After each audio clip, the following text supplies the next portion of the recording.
이건 충격적인 현실입니다. 한국에서 대통령이 탄핵되고 총리는 물론 모든 장관들까지 전면 해임되었습니다. 이 상황은 곧 한국의 지도자가 전무한 완전한 공백 상태를 의미합니다. 정부 수반이 모두 비워진 지금 그 심각성은 말로 다 할 수 없습니다. 유럽에서는 이런 전국의 마비가 상상도 못할 위기인데 그런데도 한국은 어떻게든 버티고 있습니다. 놀랍게도 한국 경제는 여전히 견고하게 성장 중이며 기술력은 세계 최상위권에 머무르고 있습니다. 의료 시스템조차 유럽보다 열세라는 평가를 받는데 이게 과연 말이 됩니까? 정치적으로 불안정한 상황에 처해 있음에도 불구하고 전 세계 곳곳에서는 한국의 경제 성장과 발전을 분석하며 이제는 우리가 한국을 따라잡아야 한다는 목소리가 높아지고 있습니다. 더 이상 한국은 단순한 신흥 강국이 아닙니다. 유럽의 성공을 연구하고 배우려는 시대가 도래한 것입니다. 대통령조차 없는 상황에서 한국이 어떻게 세계를 선도하고 있는지 그 놀라운 현실을 지금부터 낱낱이 파헤쳐 보겠습니다. 많은 이들이 유럽은 여전히 선진국이고 한국은 그 뒤를 바짝 쫓고 있다고 믿고 있습니다. 과연 그게 현실일까요? 오늘의 사연 들어보겠습니다. 안녕하세요. 저는 이번에 다보스에서 열린 세계 경제 포럼에 참석했던 경험을 여러분과 나누고자 해요. 2025년 초 스위스 다보스에서 열린 이 포럼은 전례 없는 변화의 서막을 열었어요. 전통적으로 선진국들이 주도하던 유럽의 경제 전문가들과 정책 결정자들 사이에서 한 가지 충격적인 주장이 제기되었어요. 영국 출신의 경제학자 에드워드 모건 교수께서 강단에 올라 한국이 이제 유럽을 넘어섰다는 도전적인 주장을 내놓으셨어요. 정치적 혼란과 지도부 공백이라는 어려움 속에서도 한국은 경제, 기술, 의료, 교육 등 여러 분야에서 눈부신 혁신과 성장을 이루어내고 있었어요.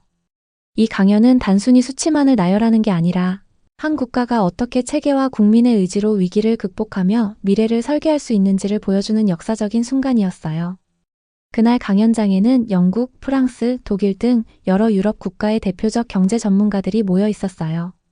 그분들의 얼굴에는 놀라움과 경외심 그리고 약간의 불안감이 묻어 있었어요. 기존의 유럽 중심적 사고에 도전하는 이 새로운 시각은 단순한 신흥, 강국의 등장을 넘어 세계 질서 재편의 서막을 알리는 중요한 계기가 되었어요. 에드워드 모건 교수께서는 강연 초반에 한국의 정치 상황에 대해 언급하셨어요. 한국은 지금 대통령이 탄핵되고 총리와 각 부처 장관들이 모두 해임되는 등 전례 없는 정치적 혼란을 겪고 있어요. 정부 수반의 공백 상황 속에서도 한국의 경제는 오히려 눈부신 성장세를 보이고 있답니다. 라는 말씀을 하셨어요. 이 말씀에 청중들 사이에서는 당혹감과 동시에 큰 호기심이 일었어요. 저도 함께 있었던 자리에서 모건 교수께서 지난 30년간 한국의 1인당 GDP가 5배 이상 증가한 점을 강조하셨어요. 1990년대에는 한국의 1인당 GDP가 유럽의 절반 정도에 머물렀지만 지금은 거의 동등한 수준 때로는 그 이상에 도달했어요. 라는 데이터와 함께 말씀해 주셨어요. 이처럼 단순한 성장률 비교를 넘어서 한국이 가진 강력한 체계와 국민의 노력 그리고 미래를 향한 혁신적 투자가 만들어낸 결과임을 강조하셨어요. 모건 교수께서는 한국은 정치적 리더십의 부재 속에서도 사회 전체가 견고한 체계를 구축해 위기를 극복하며 빠르게 발전하고 있어요.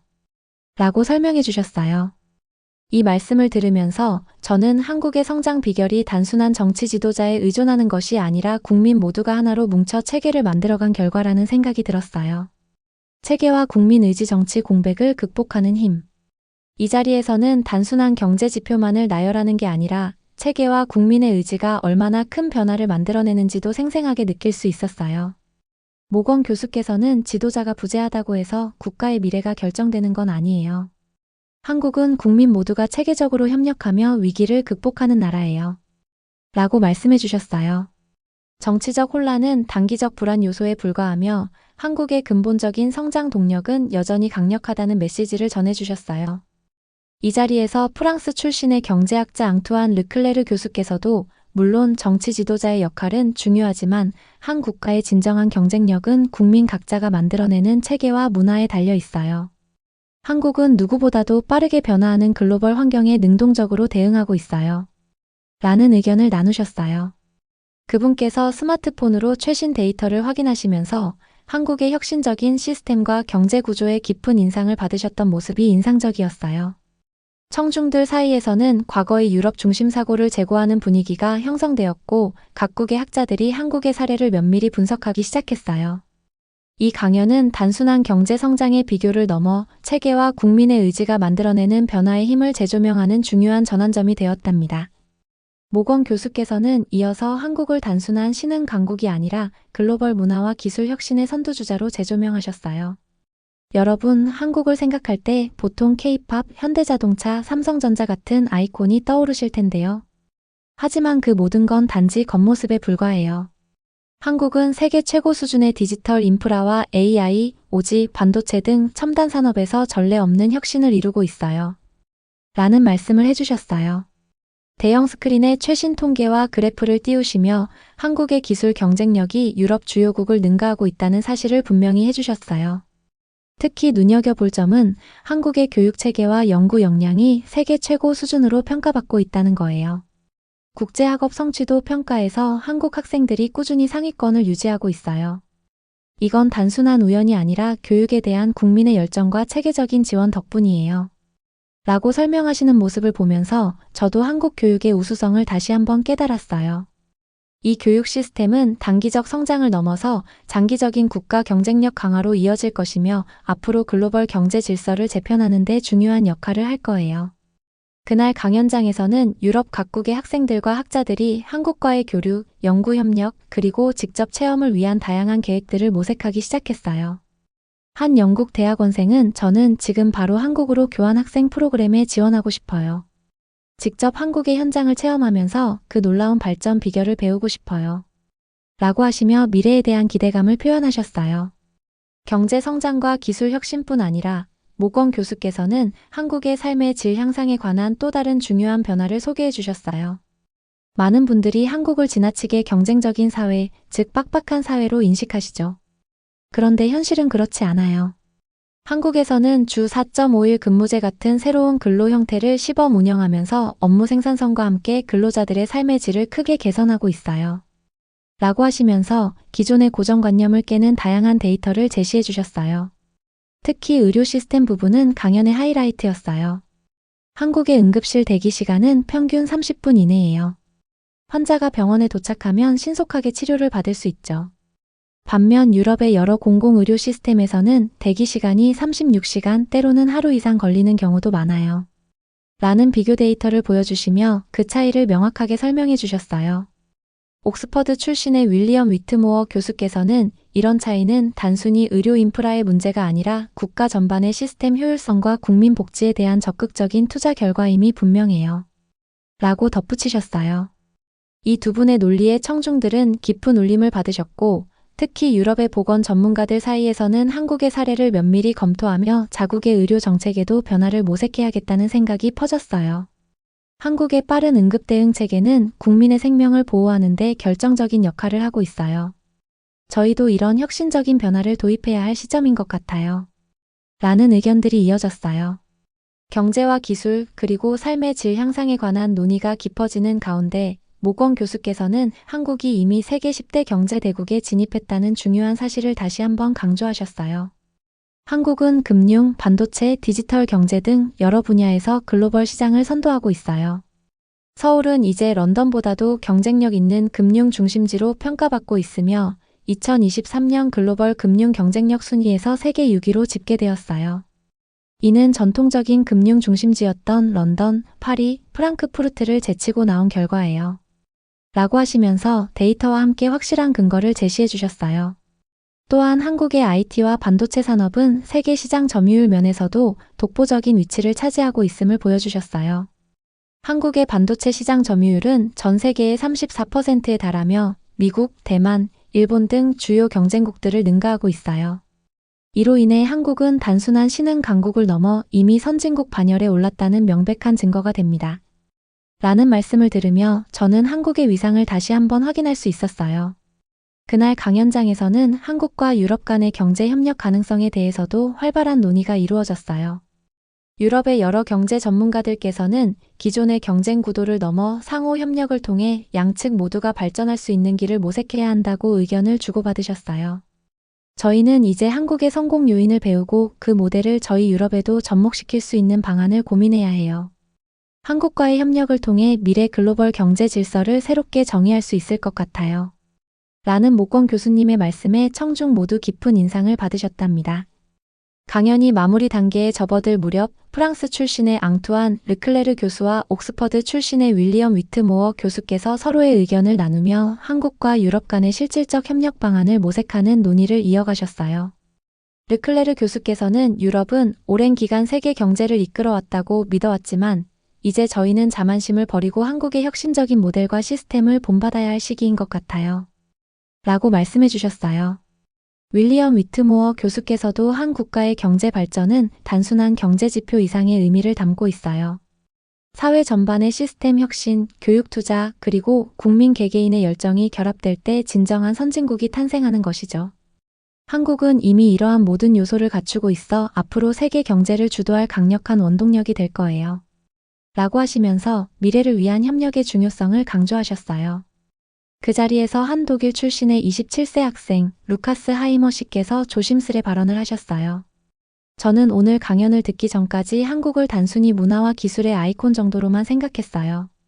그런데 지금은 한국의 체계적 발전과 국민의 의지가 만들어낸 놀라운 변화를 직접 경험하고 배우고 싶다는 강한 열망이 생겼어요. 앞으로 꼭 한국으로 교환 학생 프로그램에 지원해 직접 현장을 체험해보고 싶어요. 라고 하시면서 강연장의 분위기는 한층 더 진지해졌어요. 이처럼 이번 강연은 단순한 학술적 논쟁을 넘어 미래의 국제 질서를 재편할 상호 협력의 필요성을 생생하게 느끼게 해주셨어요. 유럽과 한국은 서로 다른 전통과 시스템을 가지고 있지만 이제는 서로의 강점을 인정하고 함께 발전할 길을 모색해야 할 때라고 생각했어요. 에드워드 모건 교수님의 강연은 단순한 수치와 데이터의 나열을 넘어 한 국가가 체계적 혁신과 국민의 의지로 미래를 개척해 나가는 비전을 제시해 주셨어요. 정치적 혼란 속에서도 견고하게 성장한 경제, 첨단 기술과 교육 투자, 혁신적인 의료와 근로환경, 그리고 글로벌 금융과 반도체 산업에서의 우위는 한국이 이미 선진국으로서 새로운 질서를 주도할 준비가 되어 있음을 보여주었어요. 그날 다보스 포럼에 참석한 유럽 각국의 경제 전문가들 사이에서는 기존의 유럽 중심 사고에 도전하는 신선한 충격과 함께 한국은 단순한 신흥 강국이 아니라 앞으로 세계가 본받아야 할 혁신의 모델이라는 인식이 확산되기 시작했어요. 앙투안 르클레르 교수님과 윌리엄 위트모어 교수님, 그리고 많은 청중들은 앞으로 한국과 유럽 간의 실질적 협력 모델과 교류 프로그램에 대해 진지하게 논의하며 향후 국제사회에서 상호 발전할 방안을 모색하는 데 집중했어요. 오늘날 한국은 단순한 경제 성장의 수치를 넘어 국민 모두가 함께 만들어가는 혁신과 변화의 상징으로 자리 잡고 있어요. 정치적 위기와 불확실성 속에서도 국민과 사회 전체가 힘을 합쳐 이룬 놀라운 성과는 앞으로 국제사회에서 더욱 큰 영향력을 발휘할 것으로 기대되었어요. 그리고 이 모든 것은 한국이 세계 경제와 기술, 문화의 중심에서 새로운 기준을 제시하며 미래를 위한 길을 스스로 개척해 나가고 있음을 의미했어요. 저는 그날 강연장에서 한국의 눈부신 발전을 직접 체험하고 세계 각국이 서로 배움과 협력을 통해 미래 글로벌 리더십을 만들어 나갈 준비를 해야 한다는 메시지를 강렬하게 느꼈어요. 앞으로 유럽을 비롯한 전 세계 각국은 한국의 혁신적인 모델을 면밀히 연구하고 그 모델을 자국의 시스템에 접목시키는 노력을 해야 한다고 믿게 되었어요. 한국은 단순한 경쟁자가 아니라 세계와 함께 성장하는 동반자이자 리더로서 앞으로 큰 역할을 하게 될 것 같아요. 강연이 종료된 후 다보스 회의장은 한층 더 뜨거운 논의의 장으로 변모했어요. 각국의 정책 결정자들과 학자들은 한국의 사례를 통해 자국의 미래 발전 전략을 재정비하고 새로운 협력 모델을 모색하는 데 집중하셨어요. 모건 교수님께서는 한국이 보여준 성장은 단순한 우연이 아니에요. 국민 모두가 함께 만들어낸 기적이며 저희가 함께 배워야 할 소중한 교훈이랍니다. 라고 강조해 주셨어요. 유럽의 여러 대표 대학과 연구기관에서는 이미 한국과의 교류 프로그램을 준비 중이었고 경제, 기술, 의료, 교육 등 다방면에서 협력 연구를 진행할 계획을 세우고 있었어요. 이러한 움직임은 단순한 경쟁을 넘어서 상호 보완적인 발전과 공동 번영을 위한 길로 이어질 것이라는 확신을 주었어요. 저는 그날 경험을 통해 한국은 더 이상 과거의 그림자 속에 머무르지 않고 전 세계가 본받아야 할 혁신의 상징이 되어 가고 있다고 느꼈어요. 정치적 위기와 불안정 속에서도 국민 모두의 체계적인 투자와 열정이 만들어낸 놀라운 성과는 앞으로 국제사회에서 더욱 큰 영향력을 발휘할 것이라고 확신했어요. 이 모든 것이 한국이 새로운 글로벌 리더로 우뚝 서게 될 기반이 되었음을 명확하게 보여주었어요. 각국의 학자들과 정책 결정자들이 그날 강연장에서 들은 메시지를 심도 있게 논의하며 앞으로의 국제 협력 모델을 구체화하는 데 집중하는 모습을 보면서 저는 글로벌 사회가 단순한 경쟁을 넘어 상호 이해와 협력을 통해 새로운 질서를 만들어가고 있다는 사실을 다시 한번 느꼈어요. 이러한 변화의 흐름은 앞으로 수년간 국제 경제, 기술, 교육, 그리고 사회 전반에 걸쳐 큰 파장을 일으킬 것이며 한국이 주도하는 혁신과 협력의 모델은 다른 국가들에게도 새로운 도전과 영감을 제공할 것 같아요. 저희 모두는 한국의 눈부신 발전 사례를 통해 미래의 글로벌 리더십이 단순히 강대국의 힘이 아니라 국민 모두의 참여와 상호 협력을 통해 만들어진다는 사실을 명확하게 인식해야 한다고 생각해요. 오늘 이 자리를 빛내주신 모든 학자와 전문가, 그리고 청중 여러분께 진심으로 감사드리며 앞으로의 국제 협력과 공동 번영을 위한 새로운 장이 열리길 기대해 봅니다. 한국의 성공 사례를 토대로 전 세계가 서로 배우고 협력하며 함께 더 밝은 미래를 향해 나아갈 수 있기를 소망해 봅니다. 이처럼 기존의 유럽 중심 사고를 깨고 새로운 국제 질서를 재정의하는 강렬한 메시지와 데이터 분석을 통해 한국이 전 세계에 미치는 영향력은 이제 부정할 수 없는 현실이 되었어요. 앞으로 우리 모두는 이러한 변화를 주도하며 서로 배움과 협력을 통해 더 나은 미래를 설계해 나가기 위해 함께 힘써야 한다고 생각해요. 저는 오늘 강연장을 떠나며 전 세계 각국이 한국의 혁신적인 모델과 협력 정신을 본받아 단순한 경쟁을 넘어서 상호 발전의 길로 함께 나아갈 준비가 되어야 한다는 강한 믿음을 갖게 되었어요. 이 역사적 변곡점은 앞으로 우리가 만들어갈 미래의 글로벌 리더십에 대한 확신과 희망의 메시지로 오랫동안 기억될 것 같아요. 앞으로 유럽을 비롯한 전 세계가 한국의 눈부신 발전 사례를 면밀히 연구하고 이를 바탕으로 자국의 발전 전략을 재정비하며 새로운 협력 모델을 구축해 나간다면 우리 모두는 함께 더 밝은 미래를 향해 나아갈 수 있을 거라고 믿어요. 저는 그 변화의 한가운데에 한국이 있다는 사실이 자랑스럽고 앞으로의 협력에 큰 기대를 품게 되었답니다. 저희 모두가 오늘 이 자리를 통해 얻은 교훈과 영감을 기억하며 앞으로 각자의 자리에서 새로운 변화를 만들어 나가기 위한 다짐을 새롭게 할 필요가 있다고 생각해요. 한국과 유럽, 그리고 전 세계가 함께 배우고 협력하며 미래를 열어가는 그날을 기대하며 여러분 모두에게 진심 어린 감사의 마음을 전합니다. 이상으로 저는 그날 강연장에서 체험한 한국의 놀라운 발전과 국제사회에서의 위상을 여러분께 전해드렸어요. 정치적 혼란 속에서도 국민 모두가 함께 만들어낸 혁신과 변화의 이야기는 단순한 수치 이상의 의미를 지니며 앞으로 우리가 함께 만들어갈 미래에 대한 큰 희망과 도전을 상징하는 것임을 다시 한번 느끼게 되었답니다. 여러분, 저와 함께 이 새로운 시대의 도래를 경험하며 앞으로의 글로벌 리더십과 상호 협력의 가능성을 함께 모색해 보시길 바랍니다. 이 모든 이야기가 여러분에게 영감을 주었기를 바라며 앞으로 우리 모두가 더 나은 미래를 향해 나아갈 수 있도록 함께 힘을 모으길 진심으로 기대합니다. 오늘의 사연 여기까지입니다. 여러분의 생각은 어떠신가요? 다양한 생각과 의견을 아래 댓글에 남겨주세요. 그리고 감동적인 사연을 주변 사람들과 공유하고 함께 이야기 나눠보세요. 마지막으로 1초밖에 걸리지 않는 구독과 좋아요, 알림 설정은 영상 제작에 큰 힘이 됩니다. 지금까지 감동을 담아 여러분께 진심을 전하는 망고튜브였습니다. 오늘 하루도 행복한 하루 보내세요. 감사합니다.